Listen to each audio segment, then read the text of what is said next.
हाँ, बस उस अंधकार को समझो।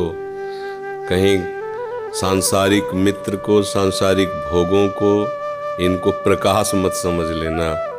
कहीं सांसारिक अनुकूलता को, इनको कृपा मत मान लेना। वास्तविक बात है, जब हमारा इस संसार में कोई हितैषी न दिखाई दे, कोई प्रिय न दिखाई दे, कुछ अपना न दिखाई दे, तब एक रास्ता बचता है जो असली है, वो है प्रभु का। उनको स्वीकार कर ले। सब यहाँ कोई प्रिय नहीं। तुमसे जो प्यार करेगा शोषण करने के लिए, उसको कुछ तुम में दिखाई देगा इसलिए तुमसे प्यार करेगा। तन धन कुछ भी, अगर उसको कुछ नहीं नजर आएगा तो तुम्हें कितना भी प्यार करता रहो, अंगूठा दिखा देगा। कोई भी यहाँ कोई प्यार व्यार नहीं, सब नाटक चलता है। केवल अपनी वासना की पूर्ति के लिए ही कोई किसी से प्यार करता है। अगर वासना की पूर्ति शब्द हटा दिया जाए तो प्यार की असलियत हो जाए। किसी से भी, दोस्त दोस्त से, किसी से, किसी का भी किसी से प्यार हो। अपने लोग कोई बाबा जी आकाश से नहीं बने हैं, यहीं पैदा गृहस्थी में हुए, संसार में ही पढ़े लिखे हैं, संसार में ही रहे, संसार का ही खाया, अब भी संसार में ही है, सब पता है। कोई किसी से प्यार नहीं करता। अपनी वासनाओं की पूर्ति जहाँ होती है, हमें अच्छा लग रहा है इसलिए मुझसे प्यार करते हैं। जिस दिन हमें अच्छा नहीं लगा उस दिन हम हर वो बात करेंगे जिससे हमसे दूर हो जाए। ये प्यार है क्या? प्रभु का आश्रय लेकर प्रभु का नाम जप करो। और अगर संसार में गृहस्थ में भी जाना है तो उनसे प्रार्थना करो कि प्रभु हमें ऐसा परिवार मिले जो आपकी भक्ति से युक्त हो, आपके धर्म से युक्त हो। ये तभी मिलेगा जब आप धर्म से युक्त रहेंगे, आप सुरक्षित रहेंगे, आप पवित्र रहेंगे। यदि आपने अपने पहले ही जो सामग्री अर्पित करनी है वो पूजा की सामग्री अपवित्र कर दी तो आप पूजा लायक ही नहीं रही, तो पूजा क्या होगी? समझ, हमारे इशारे को समझ लेना। जब तक ब्याह ना हो तब तक हर बच्चा बच्ची को पवित्र रहना चाहिए। व्यवहार करो, मित्रता करो, हमें कोई विरोध बात नहीं। लेकिन वो हमें शराब पिलावे, हमें गांजा पिलावे, हमारे साथ व्यभिचार करे, कहे हम फ्रेंड हैं, चाहे वो इधर पक्ष का हो चाहे इधर पक्ष का, फ्रेंड नहीं है, वो शत्रु है, दुश्मन है, जो हमारे आचरणों को भ्रष्ट कर रहा है, जो हमारे स्वभाव को बिगाड़ रहा है, जो हमारी पवित्रता को नष्ट कर रहा है, जो हमारे गुरुजनों पर अनुशासनहीनता ला रहा है। हम माता पिता का अनुशासन, शास्त्र का अनुशासन, धर्म का अनुशासन छोड़ करके मनमानी आचरण करें, अंधेरा ही अंधेरा है, फिर क्या है? ये संसार भी तुम्हारे लिए सुखद हो जाएगा। धर्म से चलो, पवित्रता से चलो। किसी भी नशे में कोई सुख नहीं है। जो भगवान के नाम में नशा है वो किस में सुख हो सकता है? आप जब के तो देखो, बड़े से बड़े भयानक कष्ट में भी आप आनंदित रहेंगे। दोनों किडनी फेल है, अतरे दिन डायलिसिस होता है, कितना कष्ट होता है किडनी फेलियर, कोई वही जानता है जिसकी किडनी फेल होती है। आपके सामने बैठे हैं, बात कर रहे हैं, कष्ट में है, इस समय वर्तमान में भी कष्ट में है। क्या कर? अगर प्रभु के नाम का और प्रभु के चरणों का भरोसा ना, तो अभी धज्जियां उड़ जाए हमारी, अभी हम डिप्रेशन में पहुंच जाए। ये हर समय आनंद रहते हैं। और 2 बजे से चल रही दिनचर्या, 2 बजे रात से 8-9 बजे शयन करो, 1:30 बजे उठ जाओ अपनी दिनचर्या। ये बीमार की दिनचर्या होती है क्या? तो भगवद आश्रय। आप ऐसे मित्र को मित्र बनाओ जो हर परिस्थिति में आपका सहयोग करे। वो केवल श्री कृष्ण है, वो केवल प्रभु है, दूसरा कोई नहीं है। अब ये बात अभी समझ में नहीं आएगी, क्योंकि जैसे यौवन अवस्था होती है, प्रमाद स्थिति होती है, भोगों में सुख लगता है, तो ये सब भगवान और भगवान की बातें सब ऐसे लगती हैं। लेकिन एक समय आता है जब केवल यही बात समझ में आती कि हाँ यही है अपने, दूसरा कोई नहीं है। यहाँ जो जितना भी प्यार, जितना भी मंगल में दिखाई दे रहा है ना, वो सब चंद क्षणों का। जिस दिन तुम्हारे पुण्य नष्ट हुए तो वही मित्र शत्रु बन जाएगा, वही भोग तुम्हें जलाने वाला बन जाएगा, कोई तुम्हें पूछने वाला नहीं होगा, पक्का। हम छोटे थे तो एक रिश्तेदार के यहाँ गए थे।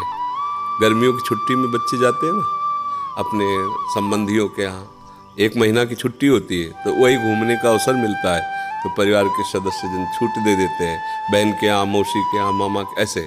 तो बहन के यहाँ गए थे, तो बहन की जो पति की बहन होती है उसे नंद कहते हैं, वो उनके यहाँ ले गए थे। तो उनके यहाँ हम गए हुए थे, तो एक कमरे में देखा एक नौजवान व्यक्ति पड़ा हुआ था। वो शायद उनकी ननंद के पति थे। तो उनको पता नहीं क्या लगा, भगवान की प्रेरणा, हम तो बच्चे ही थे, तो हमें बुलाया, ऐसे नज़दीक गए तो रोने लगे। उनका बच्चा अब हमारी कोई बात नहीं सुनता तो हमें मन में है आपसे बता दें।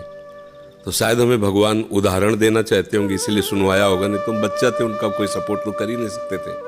उनका बच्चा है, जो बिल्डिंग देख रहे हो ना, ये मेरी बनवाई हुई है, वो मेरी पत्नी है। और वो टाकीज के सामने मेरी चाय समोसा पान इसकी दुकान थी। मैं सुबह से शाम तक मेहनत करता, तो यही पत्नी हमारे मोजे जूते उतार करके हमें प्यार करती थी। हमारे शरीर में लकवा मार गया, अब मैं उठ नहीं सकते। बोले 2 रोटी से ज़्यादा भोजन नहीं देती, और कहती ज़्यादा देंगे तो बार बार शौच करोगे, हमें फेंकना पड़ेगा। बोले हमको मारती भी है, हमसे बात नहीं करती, चिल्लाते रहते हैं, हमारे सामने दूसरे पुरुष को बुलाती, बात करती ऐसा। बोले किससे कहूँ, अगर कहूँ तो ये मारेगी आकर के, कहना नहीं। तो हम बच्चे थे, पर वो बात हमारे दिमाग में, हम बार बार सोचा इस विषय कि मेरे से क्यों कहा। शायद मुझे शिक्षा भगवान दिलाना चाहते थे, एक उदाहरण हमारे दिमाग में। देखो ये वो बता रहा है कि जब मैं कमा के आता था तो मेरे जूते मुझे उतारती थी, मुझे प्रेम करती थी। आज वही पत्नी है, मेरा ही सब वैभव है, मुझे रोटी भर पेट दे, क्योंकि लकवा मार गया, शरीर बेकार हो गया, अब वो पड़ा ऐसे। अब उस व्यक्ति का कौन मित्र होगा? कोई प्यार से बात, तभी तो हम बच्चे थे, हमें बुलाया, कोई प्यार से बात नहीं कर सकता। वही व्यक्ति है जिसने अपने जीवन को सजाने की चेष्टा की। लेकिन एक मित्र है जिसको वो नहीं जानता था, इसीलिए अगर उस मित्र को जानता होता तो उसको रोना नहीं बनता, वो केवल उसी से बात करता और जीवन बदल जाता। वो कर तुम अकर तुम अन्यथा कर तुम, सच्ची मानो।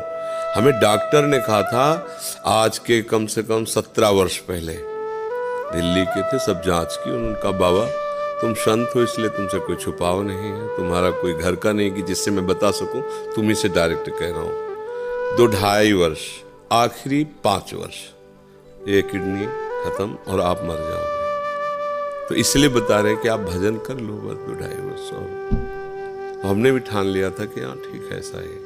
आज 17 वर्ष तो हो ही गए, लगभग 17 वर्ष, बड़ा लंबा सफर है। अभी आपके सामने बैठे, फेल भी है और पास भी है, नहीं पास है।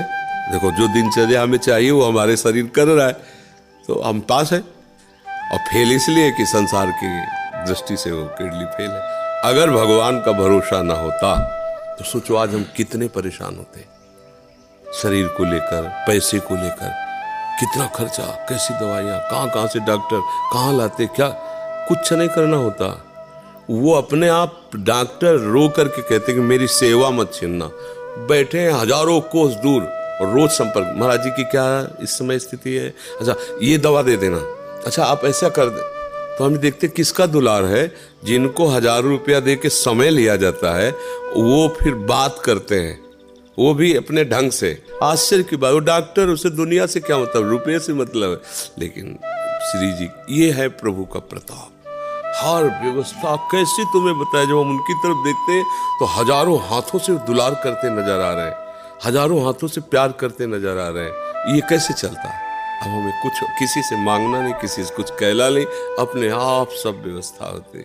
ये हमारी नहीं, भगवद आश्रय होने की बात है। अगर भगवद आश्रित नहीं हो तो वो अमल पत्नी होती, बच्चे होते, किसी के काम की तरह नहीं गए थे, तो क्या कहते, तेरे दिन इसे 4-5 हजार रुपये डायलिसिस के लिए चाहिए, दवाइयाँ चाहिए, भगवान उठा लो, ऐसे कर पूछ लो भगवान इनको, वो कहती है इनको पूछ लो। संसार का खेल है ऐसा। तो ये हम कोई तुम्हें कहानी नहीं बता रहे, सच्ची बात कह रहे। अभी अंधकार है और भगवान का आश्रय ले लो, आनंदित रहोगे। आज आपको नहीं समझ में आएगा, किसान खेती बोता है तो तुरंत फसल नहीं काटने को मिलती, थोड़ा समय लगता है। ऐसे आप अपने जीवन को भगवान में समर्पित कर दो, नाम जप करो, रहो उसी संसार में, वैसे ही रहो। हम ये नहीं कहते बाबा जी बनो, गंदे आचरण मत करो, गंदा नशा मत करो, गंदा व्यवहार मत करो, भगवान इसी से प्रसन्न हो जाएंगे। आप ज्यादा जप तप भले मत करो, पर गंदे आचरण मत करो, और भगवान का सहारा वो सब कुछ संभाल लेते, बहुत समर्थ।